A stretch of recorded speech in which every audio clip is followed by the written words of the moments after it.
Greetings again, WRT 1050 students. How's everyone doing today? Still doing well, I hope. If you're going through these videos one after another, you're watching them in the same order that I'm recording them. And so I hope you're enjoying them, hoping that hope that they help. And I hope by trying to force myself, if you will, to make these into smaller chunks of videos. I've been told that will help. And we've read, and some of the research shows us that students are more likely to watch them and then make them easier to go back to refer to. If you're like, oh, he said something about something in the rhetoric one, or he's talking about this particular order, like in the previous one about rhetoric. So hopefully that will help. And this one here is going to be about types of argument. So I've already clicked on this and got it open up right here. And so this is going to come in handy for us to think about the type of argument that's being made. There's a book, we don't use it here at this university, called Everything's an Argument. And there are some, and it's that every single time that we open our mouths, and every single time that we do something, or every single thing that's written, there's an underlying argument being made, right? Trying to impart. It could be just an argument of imparting information. And so it could be a definition. Here's the definition of this one thing. You might be looking at it this way.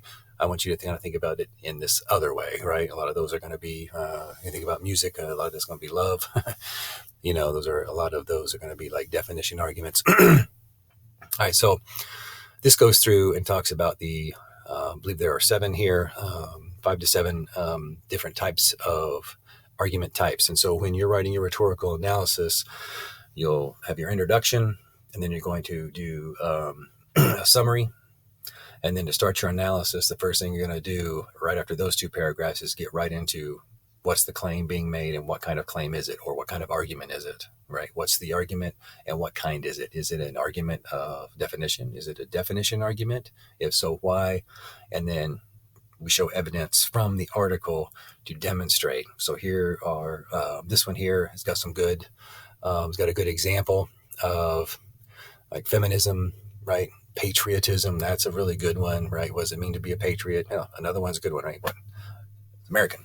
What does it mean to be an American? That's when someone says something like that, what are you not? You're not an American. That's an argument from definition. It might be resulting in either something that you said or your actions, but it really results to what do you think being American is, right? So it's a definition argument.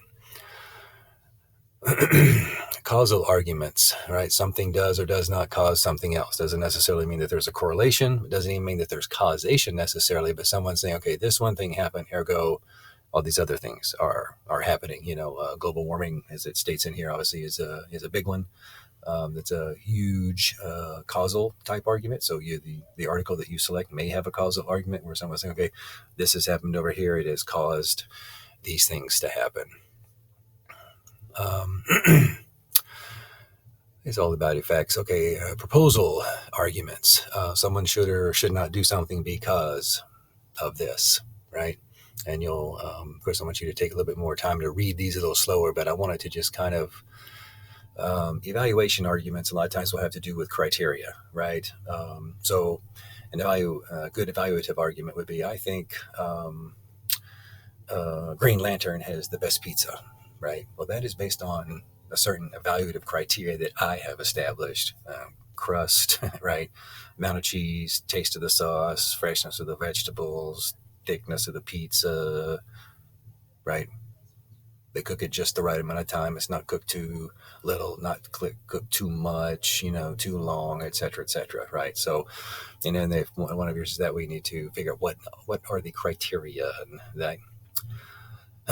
And then I believe this is the last one, rebuttal argument. So someone is refuting something, someone has said something, and then so they're responding to that by refuting and saying, no, that is not correct because, and here are the reasons why, right? It usually will be like in a, really, this one a lot of times will be very, very logos intense. Here's the bad reason, number 1, here's a bad reason, and you're just kind of breaking down someone else's argument. You'll find this too a lot of times in Rolling Stone. Say, okay, that's he or she that produced that album, such a good album because the da-da-da-da-da-da, right?